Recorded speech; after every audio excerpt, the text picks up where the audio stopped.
All right, welcome back. Welcome back to Greenbox Gaming plays Delta Green, Impossible Landscapes. My name is Joe, and it is good to be back. It's good to be back. Hell yeah. It's good to be back in the driver's seat. I don't care about these guys' experience. I just know that I enjoy the power trip. You crave the power. You've missed it. I'm joined by my good friends Dace, playing Busiek.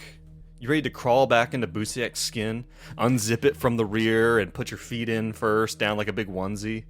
I dream of it every night. And pull it up, pull the skin up around your body. You can really hear if I could do some Foley work, Oh god. And that's when the viewership went down. And but to bring it back up, let's go to Jean playing Benedict. Hello. Jean, what does it sound like when you put on another person's skin? Is it similar, different? It's like it's like putting on shoes for the house. Cozy little dinosaur sandals. Do you have house shoes? They're dinosaurs? Interesting. I'll show you my house shoes. I bought them yesterday. Holy shit. I got a shoe. I'm an old man now. I have a house shoe. He's an old man. He's got house shoes. Now it's cold. All right, and then of course, Brad playing. Hello. You know, you can look up a clip from Ren and Stimpy that's exactly what you described, Joe. What? Putting on another person's skin. Why does Doesn't that surprise me. Why does that not surprise me for Ren and Stimpy? Oh, awful. Guys, we're back. We're back to Impossible Landscapes. Indeed, it's been a while. I'm so excited. Yeah, it has been. Well, for us in real life, we do have real lives. We do not just exist inside this podcast. As much as we've joked about being an AI podcast. Allegedly. But also, that's what an AI podcast would say, is the problem. Would say that they're not an AI podcast. And also that reality is getting more real every day. Yeah, it's real right now. But anyway. But last time for us in real life, it has been, what is it? It's been like easily a month or 2 months since we've played I would say Impossible Landscapes. 2 months because there was like a 2-week gap before we could finish Hellhole. Yeah. Yeah. God, Hellhole was good. Yeah, it was. And I think that Nathan over there had said that maybe Nathan wants to run a game for us as well, so we might have an opportunity to have someone else run us through something. Awesome. So, but enough of them. I think we can all agree them. we've had enough. Fuck them. Yeah. We've had enough of RPG Reanimate. I wasn't going to say anything, but I'm glad. That got John. Such a dick thing to say. No, we have loved our time with them, and I hope we get to do more stuff. Absolutely. But the original reason we were talking to them to begin with was that they had reached out and said, "Hey, you guys are at the end of Impossible Landscapes. We would love to do an episode on Impossible Landscapes, and maybe we can talk about our to that experience in some way." Or what do you mean? Like We'll we do might a be able to dissection. contribute to that at some point. Yeah, do a dissection, a reanimation of Impossible Landscapes.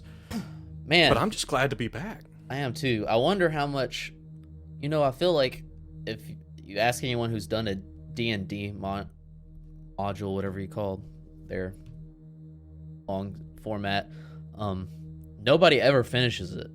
Like they get halfway through, I feel like, or so I wonder if there's more people that have finished, the King in Yellow, or what percentage of people just like quit for schedule reasons or whatever, Right. It takes so long to get there. That's always the big one, is the scheduling stuff. Yeah. And I can't remember. I feel like we talked about this ages ago, but it's like there's actually a period in time where I think a lot of people want to get into like tabletop RPGs, which is like in their early 20s. Like people get really interested in it. Not that teenagers don't get interested in it, because they do as well. But there's a period of time where, like, when you're a teenager and you're going to school and you have your weekends off, like, it's probably easier to do some gaming, right? But then in your early 20s, life starts happening. People start moving. people have kids, like they're switching jobs and stuff like that. It gets way harder. But then in your late 20s and in your 30s, things get a little more stable and a little more reliable, like in general, for most of the population. Yeah. So it's like, I think it like gets to a point where it's like you have a little more stability Have to your do stuff like that. tabletop relapse. Tabletop relapse. It's a good name for a podcast. Tabletop relapse. Tabletop relapse. But yeah, like I'm very excited. Does anyone remember what the fuck was happening? Yes. Sort of. Excellent. I love the Starts. confidence. I remember the last conversation we had with this. I can't remember his name, but he was very odd, floaty man. Hildred. He reminded me sort of the fucking Cowboy Bebop. You remember that like bioweapon he fights? The guy that has the cane and he's just like can float and like yeah. Oh god. Yeah. Wow. Deep cut. Holy shit. that's what I was thinking while you were playing him. Yeah. Wait. Well, Okay, are you talking about the thing that in the refrigerator? No, I'm talking about like he fights this like super soldier. he's like but a big round balloon. floaty dude. He has like a top Yeah. hat and he has Yeah. the cane that shoots And out. a really Yes. big creepy Yes, smile. Yes. That's what I was. There's a particular close up on his giant smiling mouth in that episode that's Yeah. really unnerving. Stuck with you. Man, I need to rewatch Cowboy Bebop. Oh, yeah, it's worth it. Such a good show. worth it. Such a good one. Okay, Listen, so that's how what about we do a, remember. We remember. Recap. That's what we were. That's what we Floaty remember. guy. I think a solid recap is in order. Well, listen. Why don't we do a recap? So, guys, would love nothing more. it has been a long time. It's been a long time, and assuming we don't have any schedule hiccups, we're likely to push to the end on this thing, Excellent. which is a weird, bittersweet experience for me, at least. I know you guys are probably ready to be done with it. Wait, are you saying like this session? No, like, well, it could happen. I don't predict it. Oh, You guys don't typically do a things. challenge. Run for the exit sign. Yeah. But But are you just talking about like in the near future? in the near future, I think probably. Okay. No, I'm not going to say anymore. Fair. I'm not going to say anymore. Fine. But you guys, we are here with Hank, with Benedict, and with Busiak. You guys have penetrated deep into Carcosa. And don't you... His face when he did that sound. You guys have forayed into a place, into the center of all of this, slowly getting closer and closer to King in Yellow, whatever, whoever, whenever that is. The team, originally M-Cell, now only 2/3 of M-Cell, with Busiak coming on board. You guys have come into Carcosa that you originally got here after a long running gunfight into the Hotel Broad Albin, a location, a place that you guys have heard about from the very first chapter that can only be accessed by being in a certain state of mind, by being on the run. You guys made it to Hotel Broad Albin. Through Hotel Broad Albin, you descended down into the labyrinth underneath, into the Whispering Labyrinth, where eventually you found J.C. Lentz's bottle, the author, this name that you have heard time and time again. Like why is this important? What's with the bottles? And you know that everyone wants their bottles, right? You only had to feed one civilian into an unnatural killing vent. You only had to do that once, which I think was great. And I'm gonna just let you know, similar to putting a worm on a hook, you got more use out of that piece of bait than you should have, honestly. But so props to you, right? So you guys went down to the Whispering Labyrinth. You ended up going through the labyrinth and coming into the city, the destroyed version of Carcosa. You then descended down through Lake Holly, encountered these weird creatures, eventually crash landing in one of the most heroic fucking things that could have happened into the city of Carcosa, this war-torn city. You pushed through the city into the war zone, where you encountered just this constant, perpetual combat between soldiers from what seemed like kind of similar to like the Soviet Union and the Germans, and there are like Turks, and then there are the soldiers of Carcosa, of the King in Yellow, all fighting in this constant churn. You ran across prisoners, and you ran escaped prisoners. You ran across survivors living their lives in this place. And you push through into the Silent City, this kind of central ring around the palace, which still looms above you guys, seemingly getting no closer, no farther away, but always there. You pushed up through no man's land, through the tractor factory, into the Silent City. You found your way to the pier, this weird place that seems to just reek and be like nostalgia manifest. You go into the mall, another place that seems to be so familiar and so foreign at the same time. You encounter the Clockwork Child, and the Clockwork Child's builder, Ambrose, who apparently is not only the prop master for the entire thing, maybe for the entire world as far as you guys can tell, but he also is the manufacturer of these mannequins, and maybe even of some other mechanical entities that you guys have run into. You kind of do some back and forth with Ambrose. Like, there's like, hey, this guy's basically making nuclear missiles over here. Like, you know, he's a bad dude, but he's not a bad dude because he's just doing his job. But he is still a bad dude.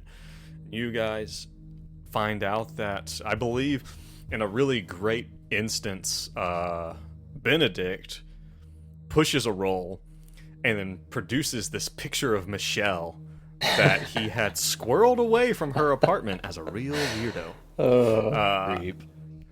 And pulled out this picture and said, hey, I'll give you this. And Ambrose said, oh my god, I've been looking for that. And used it to complete his set of Michelle's apartment. And you guys realize that you guys have been inexplicably connected, that Busiak and the two of you have been connected this whole time without knowing it. You guys go to the orrery and are transported to this place called the Gallery of Shades. And Ambrose tells you everything here, all these different pieces, these belong to the king. They're of the king. They're not just his, they're of him. They belong here. And you guys have moved through this place, this strange gallery. You guys made it through an area where you got some costumes. Oh, keep in mind that Ambrose also gave you each a large mechanical masquerade mask. Benedict has a pigeon, Busiak has a Burmese mountain dog, and Hank has this big-headed, weird alien thing. And you guys moved through the gallery, and you each got costumes. I believe Hank got a nondescript street person costume, was what he chose, I think. Busiak ended up taking the long cloak that's very similar to the entity that killed Benji. And Busiak put this like long golden cloak on. And Benedict is, unless I'm mistaken, is wearing a North Korean general, like, military style. Like, I forgot about that. Like that amount of ostentatious, like medals. Got some like that's pinned to his shoes. Yeah, right. Like clinking every time he takes a step. He clinks. I sounds really like me. want to see. In Wills, welcome back. Yes, it's been a while. Benedict is wearing this, and I want you to imagine this. Imagine that North Korean general with the medals that go down the side and down the leg, with a giant pigeon head. It's the thing of nightmares. Lifts his armpit, and there's like medals More. dangling from his armpit. We are the monsters now. Yeah, you guys. We're the nightmares. Monsters now. You guys traveled through the gallery, continually following Ambrose, who says he's taking you to the scribe. You have an invitation, but it doesn't have your name on it. And you got that from the Clockwork Child. And you're with Ambrose, and he's bringing you through, and he keeps... and it's funny, Ambrose seems to have an idea that rooms aren't where they should, but it seems normal to him. It's just the way things are.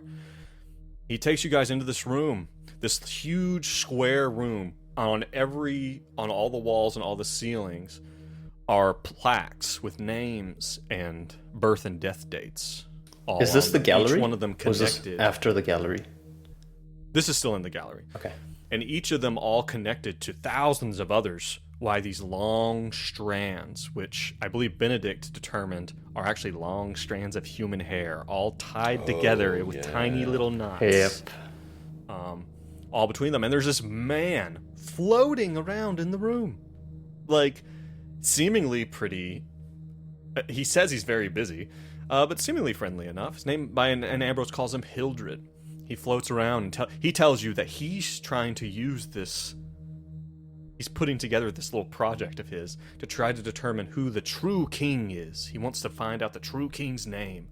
He also tells you that he's in line for the throne. So what he's really trying to do is prove himself to be the king, and that he will present himself when he has, figured out the puzzle in totality. And with that, you guys left that awful room with all that human hair. And by the way, think about the smell. Just think about the smell. Well, it wasn't burning. Don't have to. So it's probably fine. It wasn't burning, but it could still have a smell. Fine. It's just like beautiful conditioner. That's what I'm like, aromatic fragrances of lavender. Okay. Yeah. And Ambrose says, okay, this way. We're going to take you guys to the scribe. And one of the things that had happened was that Busiek had... My darn dogs. It's all good. My bad. So Busiek had actually asked about Richard. Had said, "Where do you know a guy named Richard?" I think we came up with the last name Smith, which is very original of us. And do you know who Richard is? And he goes. Hildred floats over to a wall and says, "Yes, I see Richard here. He has a birth date and no death date, so he must still be alive." And you guys begin to move off through the Gallery of Shades. Again, this huge museum of all sorts of rare and weird art. Everything you guys have seen, origami and sculptures. You actually saw that bust of Michelle, like back in one of the areas. You saw like this huge hallway of origami and then like graffiti art and stuff like that. And so here you guys are in the hallway about to follow Ambrose. So before we do that, though, I want to get a quick look into just each of these characters' minds on where they are. What about Benedict? Where's Benedict's head right now? So this is right up his alley of like weird craftiness, art. He's an artist. He's a peruser of art, a purveyor of art, a portrayer of art, and other things with a P that I can't remember right now. So this is very much of interest to him, his fascination. Bear in mind, he also has a hot dog toaster under one arm, preparing to... Oh, that's right. ...provide, lest us not forget... A housewarming gift. A housewarming gift to the king. A hot dog warmer.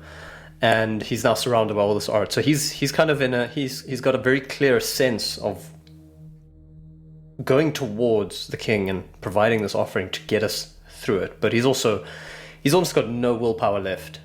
So the level of focus that he has on the one thing that he thinks he needs to do to get out of this alive is pretty high.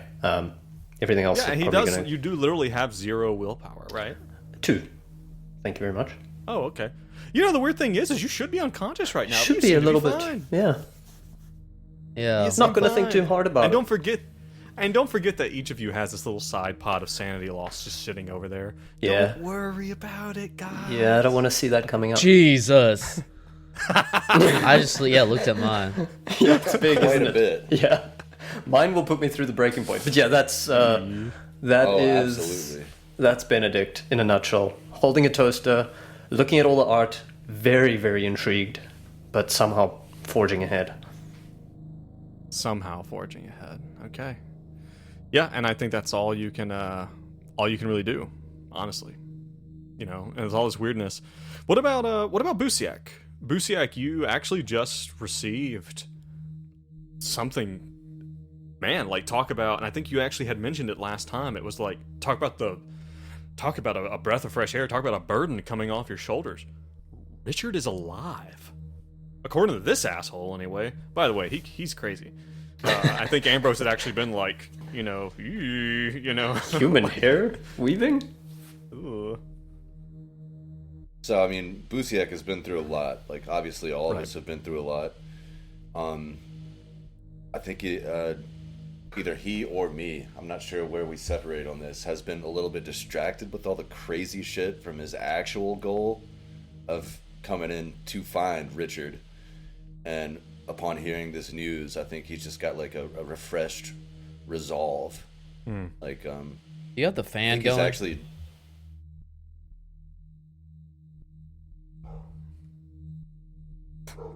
That's just my computer. Oh, wow. I think it's working that hard. You're good. Go ahead. Okay.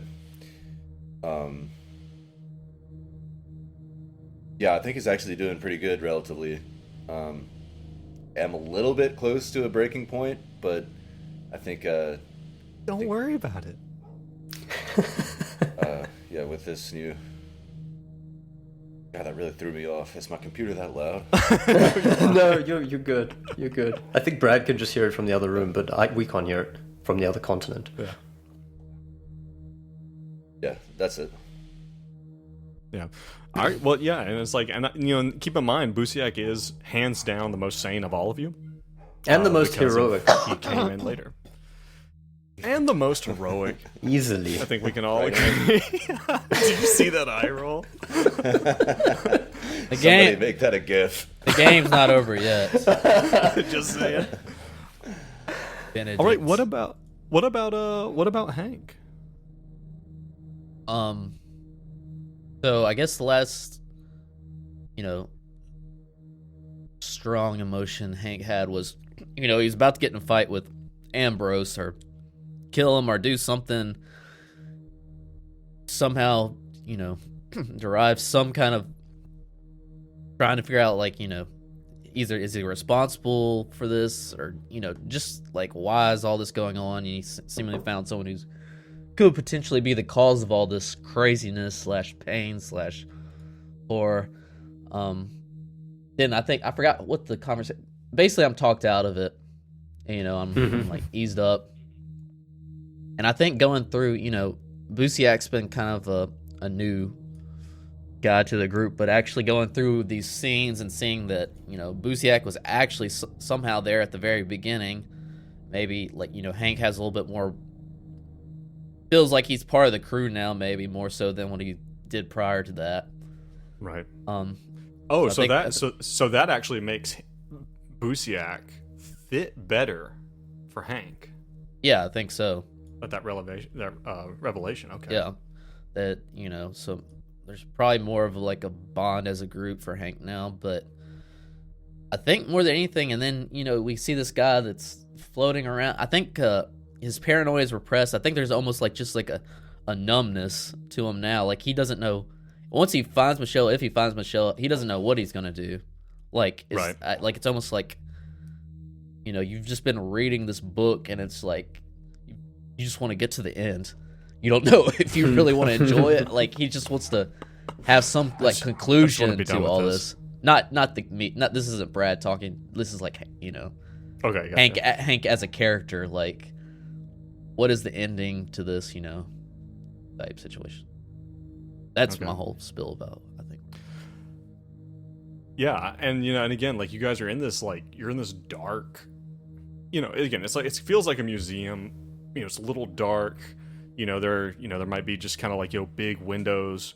That the outside there, it's like if you were to look close, these big windows like in these hallways, you might actually see that it appears in some places there's like almost like rubble like piled up halfway up the windows or something like that. You know, it's like you get, and there's this light streaming through. It just, there are electric lights, but they are dim at best in most places. In some places, it, like, the place is nice, but again, it does have that feeling of just slightly falling in on itself, just like a lot of stuff that you guys have seen.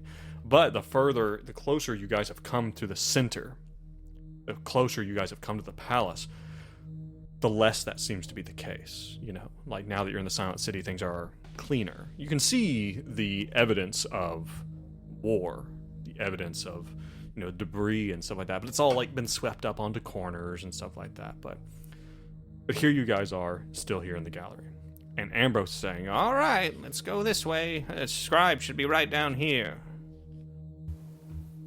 Can I look around before we go? Sure, absolutely. If there is anything that you want to see, or anything that you're looking for specifically, or I think I want to get. Are you just like taking a peek? Well, he's literally clinking around in this suit and got the toaster under his arm.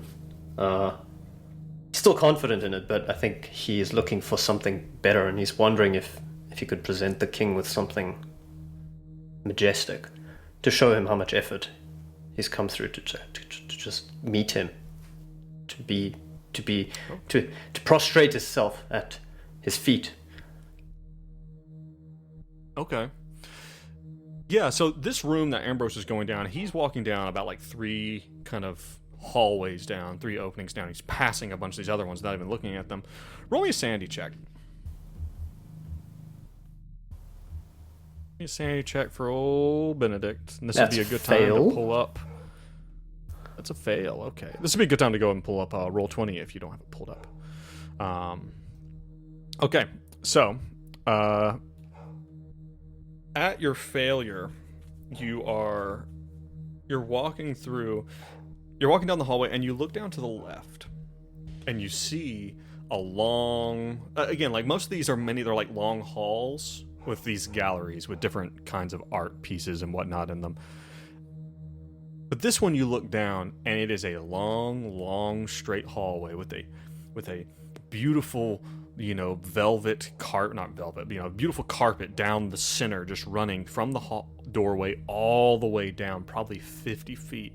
And you see right at the end, you see a small bust, you know, just chest up, no arms, sitting on a pedestal with a perfect spotlight down on it. And on the face of this bust is a mask. And it's very similar to that flat, calm, placid mask that you saw that this entity that killed Benji had, that you saw another version of in the costume room. But this one, there's something about it. It just calls to you, Benedict. And it's just sitting there at the end of this hallway, this whole huge hall just dedicated to this mask down at the end. Oh yeah. Seems like a perfect gift. We have to go this way. This way. He's gonna tell that to the group. What are you doing? We need to go this way. I need to pick this up. This is important. Busiak, you gotta help me. What do you need it for? Look, I can give you all the reasons. We don't have the right invitation. Have you seen what I'm wearing? This is ridiculous. We don't have the right outfits. We've got hats. Okay? I'm bringing a hot dog toaster. About your wardrobe? Yes, I absolutely am worried about my wardrobe. They say 2 things in England. Manners maketh a man, and your wardrobe is what you wear. Now, I need you to come with me, and Benedict, you look great. I know, but I'm very insecure about meeting the king. And I feel like I need to bring him a gift. And that there is a gift of the gods. I'll be right back. Are you suggesting we try to get on this king's good side? I think, good God, Hank, what have we been through? Yes. This is someone without power. Boundless. I don't know where we are, but we could die wherever we are. what do you think's gonna happen when we meet the Yellow King? Like, walk me through it. Jesus. What's your plan? Buziak, last time we met somebody that was wearing that robe. They were wearing the exact thing that you're wearing right now.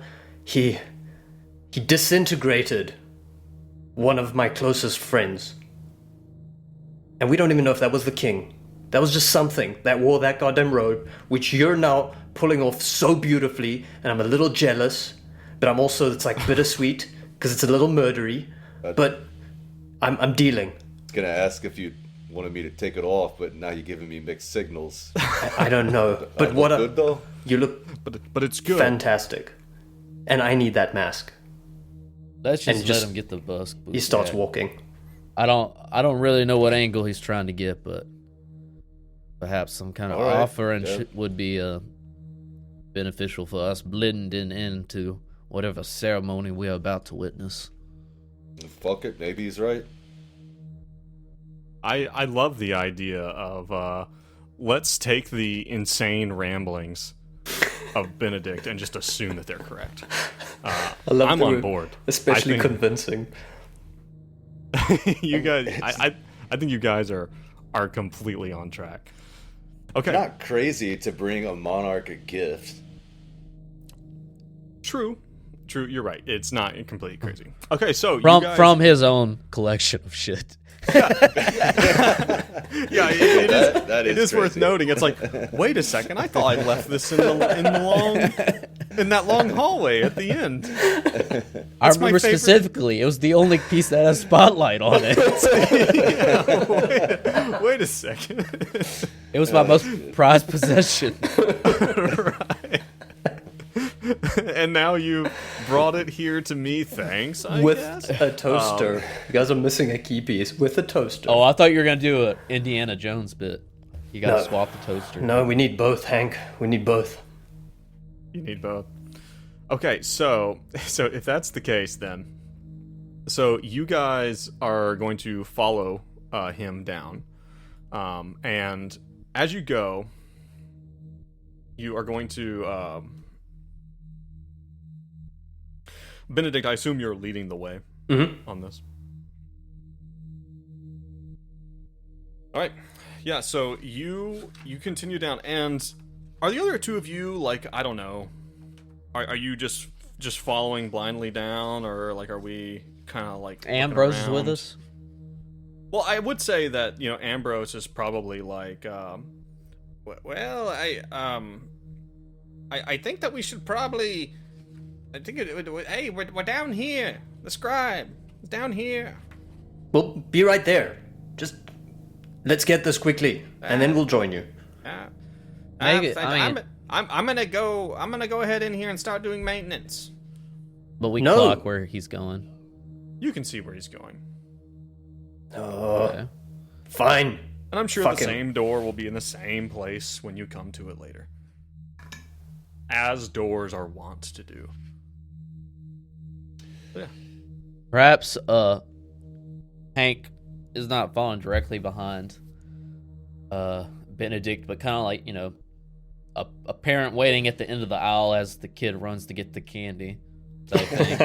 And just like kind of sitting there with his arms crossed. With his arms like, crossed, yeah. Watching him go get this item and just waiting on him. And just But waiting for him to come yeah, back. Yeah. Alright.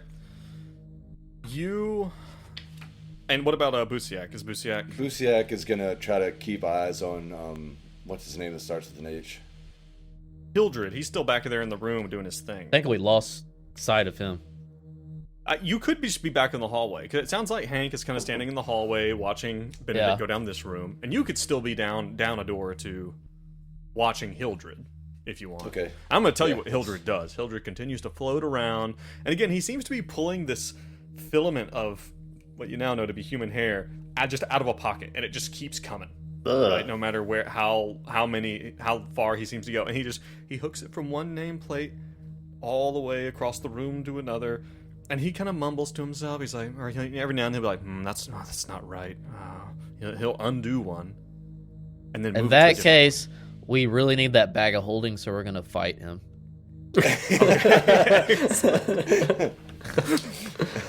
If there's ever a time to fight someone, this is the time. Is all this hair the same hair? No. It's all different colors. You know, like it's some of them are quite short, some of them are quite long. It's just a whole mishmash. But every single one of them is tied together with a perfect tiny, tiny little knot. Disturbing. Yes. Yes. Yes, indeed. Okay. So, Benedict, you start going down this, you're going down this long hallway. Are you running? Are you skipping?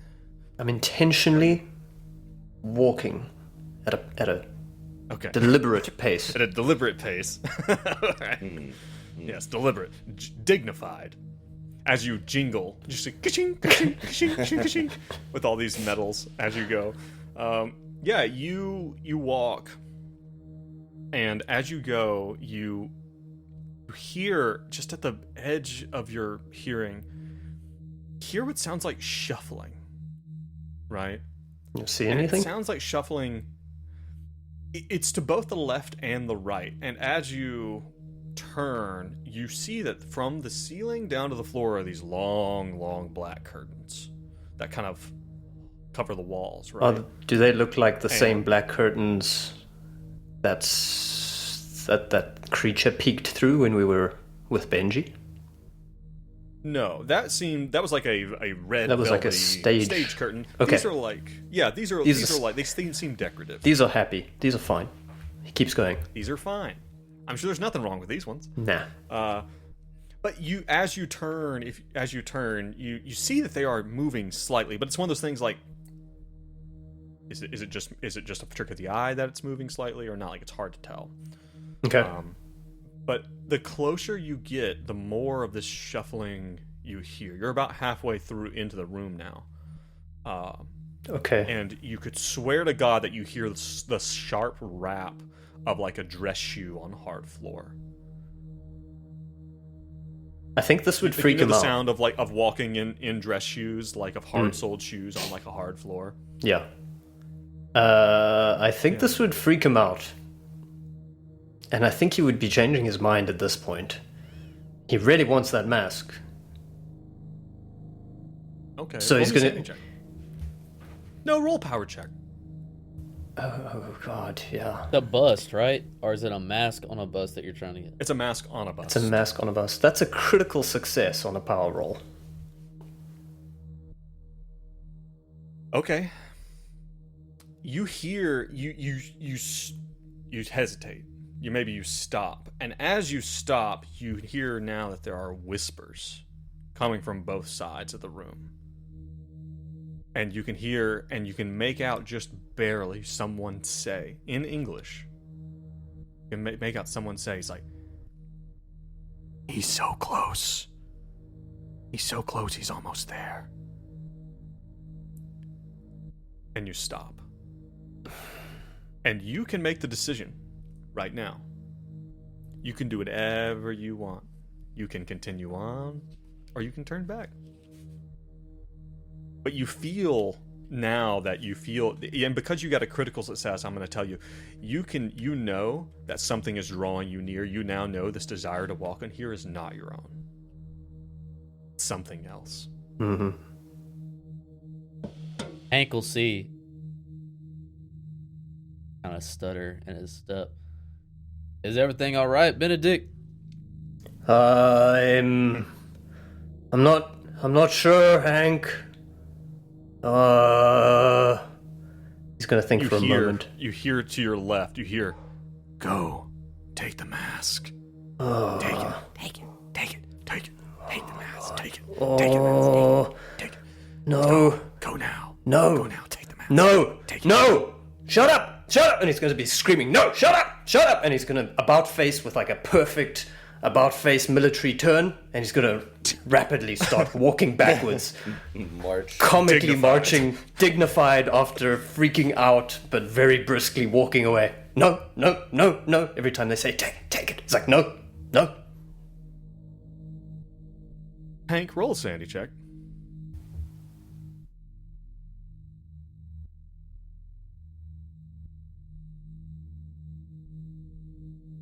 Clicked it. Oh, failure.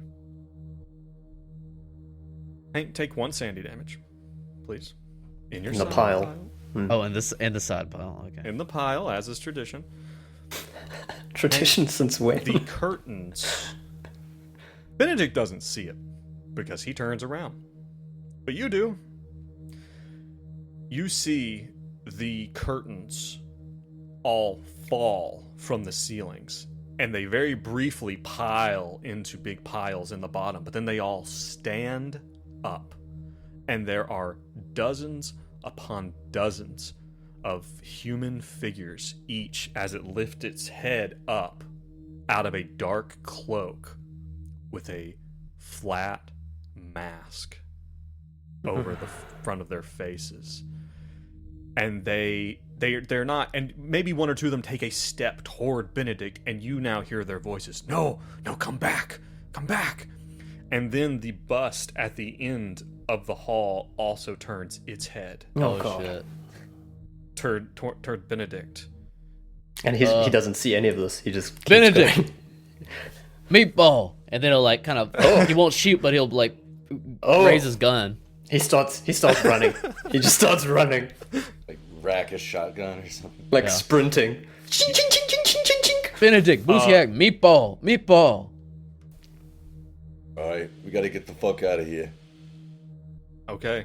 You guys, if Busiak, you run by, and Busiak, you, if you look down this hallway, you too see, but you don't see them all turn from curtains into people, so you're not gonna roll a sanity check. But you see there's a few dozen, like we're talking probably 30 to 50 people standing now, all shoulder to shoulder, but they're all, it seemed like, agitated, and you can hear from behind their masks, come back. Lucia closes the door. All right. As soon as yeah. Benedict comes out, we just like shut the door. When I'm out No, or he when I'm closes in? Benedict in. Which one? Well, that's that. Benedict, yeah. now, go ahead. You close the door, and comically so, like you close the door, it's like, come back, no, one of us, kind of thing. And it's silent. We're leaving that door closed. Oh, what? Why did you let me do that? What is wrong with you two? What the hell is wrong with you? Why did you let me do that? I suspect there's sort of an abusive dynamic going on right here.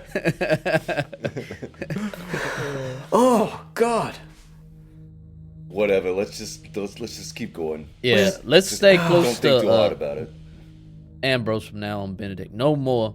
Now, we're not going to play into this. Maybe that's what the king wants. We're not going to play into his hand and get him presents or whatnot. This man No. is evil. This thing is evil. You still got your hot dog roller, right? I have it. You're right, Busiak. It's like a bird in hand is better than 2 in the bush. That's also what they used to say at my prep school, and it's right. So I just want to let you know, Jean, I'm not letting you get away with, they say that a man's wardrobe is what he wears. I'm going to remember that. You're never living that one down, just so you know. It's very important for me to let you know. Can he get a negative joke in? What? That was off the cuff. Okay. Okay, but yeah, so this is, Benedict, you don't know what was happening back there. But I'm going to tell you something else. As you guys are standing here, like before you get in this hallway, Benedict, you realize something. You have been finding yourself, like, and this is because you get that critical success. If you hadn't got this critical success, I would not give this. Okay? Now they know, Joe. Benedict, it's not just that mask that was calling to you. I think it's everything. Everything in this place. You get it. Like, you get it. You get this place. You get the wonder of the king and all the respect and honor that he deserves. You get it. Oh no, shit. You get it. You realize that even as you look around, you very briefly even look to one of the windows, perhaps. and you find yourself wanting to look away, you couldn't imagine leaving this place. All right, Benedict. No. You know, Hank, when you have those moments in life where you really realize what you want to be when you grow up, and you think about it for a moment, and it just gives you that insane clarity. I feel like I've had that. I feel like I've had that clarity, Hank. And I'm worried about it. I don't know what to do with it. I don't know if I want to go, Hank. I don't think there's anything waiting for us when we get back. I don't think Papua New Guinea's alive. I don't think my brother's alive. I don't think they exist anymore. What if we just stay? Hank? What if we just stay and serve the king? Get your head together, Benedict. We're almost... Come on. One step at a time. No, but After I'm everything we've been serious. through. I'm serious, Hank. Can I... Damn it, man. Drop the toaster. He slaps the toaster out of your hand. No, you asshole. And he's like... He just slapped your gift to the king. What is wrong The with you? last king. Is it broken? And you be reasonable, Joe. Is it broken? Roll a luck roll. Yes, that's what I was asking for. No! It's like there's a little piece of it that's like come off. The it little breaks. the little hot dog, breaks. the little thing that holds up the hot dog and dispenses it. Hank, you fool! It's broken. It's broke. I can't use that now. Well, I hope he lets me stay. I really hope he lets me stay now that I don't have a gift. And I will say, Benedict. Benedict, as you're hearing yourself say this, like you're also aware that this is unusual. Mhm. You're aware, but it also sounds to me kind of like you're just buying into it.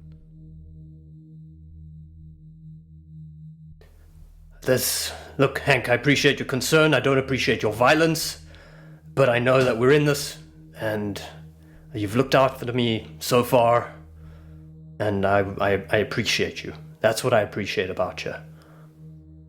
This place is messing with all our heads now. Just bring it together. You don't want to stay here.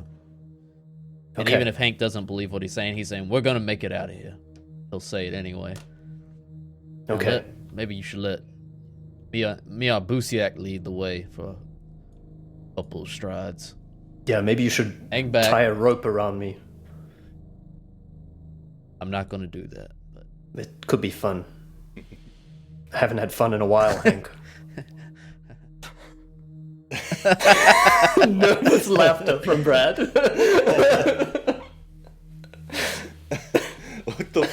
What are you guys doing back there? What are you lagging? Busiak, just keep an eye on him. Keep an eye on him. What the fuck happened to your toaster? He broke it, Buziak, but it's fine. It's okay, we'll find another one.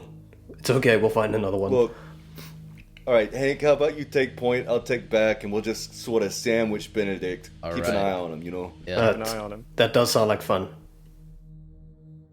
Yeah, fun, right? That's fun. It's fun. It's fun. We're all having a great time. You guys go down. You are like in the cinematic version of this. The camera lowers down to where the broken hot dog toaster is like right there in the foreground, and we're watching the three of you go down the hallway. That's so good. Like a dusty I fog imagine rolls the in. rollers are like still like rolling a little bit. Yeah. Right. Some springs. You guys, and maybe right as you guys turn the corner to go into that room where Ambrose goes, like as the camera's sitting there, we see the door to that weird room No. just go and start to open a little bit. You guys find yourself in a new gallery, a new section. Again, imagine like a museum. There's different displays of all kinds. This one is much different. These are not traditional art pieces, paintings or sculptures or anything like that. Everything in here is this mechanical, steampunky kind of feel to it, and some of it not. Some of it very, very modern stuff, you know. But you can hear, and everything's lit pretty well in here, you know, and there's like little plaques besides everything, and you can hear down a few rows, like you can hear the sound of like mechanical clicking and like sounds, and you hear Ambrose kind of like humming to himself. He's just like down here a little ways. But there is like all sorts of stuff in here. So you guys want to, I mean, you guys don't want to look around, do you? Like, you know, it's, I mean, who knows what you could find? Hank will kind of walk up to Ambrose and see what he's tinkering with. Okay. If you're in the lead there, you guys start down, you head towards where he is. And a lot of the stuff you guys are walking past, you've never seen it before. Right? It's oddities, little mechanical things.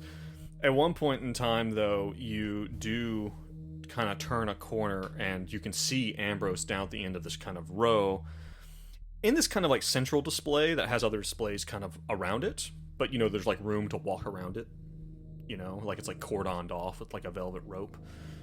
And you can see that up on a pedestal on a desk, on a very familiar looking desk, is a machine about the size of a toaster oven, maybe a little larger, with all of these long arms, each with like a stylus or even like a quill, you know, like, or a pencil or a marker or a Sharpie, like all like up. And you can see Ambrose's back, and he is kind of underneath this thing, and he has like what looks like some type of like access panel off laid to the side, and he's like got his hands up in this thing kind of tinkering, and you can hear like the clicking. And as you guys see this, roll me a quick sanity check for Hank. Failure. Okay, you're not going to take any sanity damage, but you are quite frightened very suddenly. Why? What's the familiarity of the desk? Or Is that the same It's not scribe the desk. that we smashed? Is that the scribe that I smashed? That you smashed. that was We. in our handler's apartment. It looks very similar. It does not look smashed. It does not look smashed. It looks to be whole. But that's not what surprises you, Hank.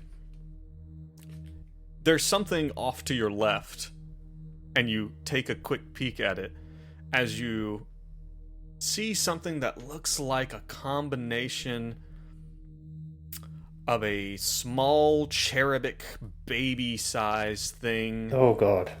with a little arms and mechanical body. This is that same creature that you guys blew up in Ophelia Citri's house, and it's standing there with a knife in its hand. Ankle is like close up, Kill Bill, and just like kind of fall, and just kind of like he won't shoot, but he'll fall completely on his back and be like, ah, and just like aim his gun at it. Okay. Benedict, why don't you roll me a sanity check? Success. Come on. Benedict, you, as Hank falls, and you see what Hank has started at, and you're also like, whoa, Oh, it's the cherub. that thing. I thought we blew you up. And Hank falls back and falls into another display, which immediately pops open and out as another machine, this one intimately familiar to Benedict. Oh no. Oh no, the lion. A combination of a military grade hat rack, an umbrella, and a blender. Jesus. Are you asking for a TPK? Is this what you want? This thing, and Hank, as you push yourself up, this thing kind of like pops out, but it doesn't activate. It seems like you just maybe jarred it. Mm-hmm. These things seem inert. Holy shit, Ambrose. Okay. Ambrose, are they safe? What are you talking? He turns. He's like, well, of course they're safe. They're not even on. and he just continues tinkering, and he pulls a tool out of his belt and puts it up into the scribe and starts turning, and you see several of these little styluses, these little arms, and there's like probably about 8 of them, kind of start to twitch. Hank moves back, like if he, like, he's getting out of the way of all this, like he's moving completely back, and now just kind of has this like gun at the ready, like at the rear of the group. Busiak's like, Hildebrand, what the fuck is the point of that little baby robot with the knife? Why would anybody make that? What is the fucking functional purpose of that? And you hear Ambrose, I think is what you meant. Yeah. Right. Ambrose. Yeah, Ambrose. Ambrose, he's like, at this point in time, he's now like kind of underneath. You know how like someone working on a car would be on their back, like reaching up? He's like underneath this thing, and he's just steadily working. He's like, I didn't do that one. I provided the basic plans for that one. That one's not me. Busiak, stay far back from the killing machines. Death and carnage. Right, yeah, roger that. Was that actually the lion that Blender had stand? Yeah. Yes. Okay. 100%. Yeah, Buziak, that thing, you see this? And he like pulls down his He has weird this huge wound giant on his neck. It's like, that thing, that got me. Should we be worried? Just be No, on the they're not ready. on. Yeah. Why are you tinkering with that thing, Ambrose? Well, it's the damnedest thing. I definitely didn't leave it in this condition, but it's like the insides of this thing. It's like they've been all smashed. But it's nothing I can't fix. Does it need to be fixed right now? I thought we were on our way elsewhere. Nope, this is why we're here. Is this the thing that's gonna give us an invitation? Yep, should be, and there. And he kind of like, and you hear inside this thing, you hear a click, and it's like a tick, tick, tick, tick, tick, tick, tick, tick, tick, tick, tick, tick, tick, as these, the arms, which are all kind of like cattywampus, like all different angles, they all kind of like reset to a central position, each with a different stylus, each with a different writing instrument, all together. He's like, there, and he kind of stands up, and he's like, there we go, and he gives it a loving pat. He's like, all right, so he's like, where's that invitation you had? Like, he's not even looking, he's just snapping. He's like, where's that invitation? Hank with like shaking hands, like hands it to him over his shoulder. Okay. You hand it to him over your shoulder, and as you do, you see that the scribe, one of these hands with a small pincher, reaches out and snatches a piece of paper off of a hopper. And it begins writing furiously. And you look down, and you see that it says, Agent Molasses hands invitation to Ambrose. Jesus. He's like, completely creeped out. Hank Ellis is unnerved. Oh, wow. Do Hank, we see this? I imagine if you guys can all see it. And he's like, and he reaches, Ambrose reaches up and says, stop that! And swats the machine. And Oh my god. and pulls the paper off. And he feeds the invitation down into like a loading thing, like on a like the hopper on like a printer. He feeds it down into there, and it starts to grind it down. It's like, yes, it's like pulling it down through into the machine, and it very quickly reaches, and again this little hand like reaches out and grabs a piece of paper and starts to draw rapidly, and it creates a perfect copy of this invitation, except that the first one reads Hank Ellis, and it falls out onto the ground as the paper falls through the air and lands on the ground. The second one, Benedict Farthington, falls to the ground. Busiak Bartok falls to the ground. Hank takes a deep breath and Benjamin Potts No! and it falls to the ground. And it lands on top of the rest of yours. You callous little Have y'all- mechanical monster. We've told Luciak about Yeah. Okay. Hank's like, Ambrose, what was that one? We don't need a fourth one. He's like, it beats me. He picks it up and crumples it up. And No! just throws it over his shoulder. Whoa. Oh! He's like, I think. Busiak punches him in the jaw. Do you? No. Okay.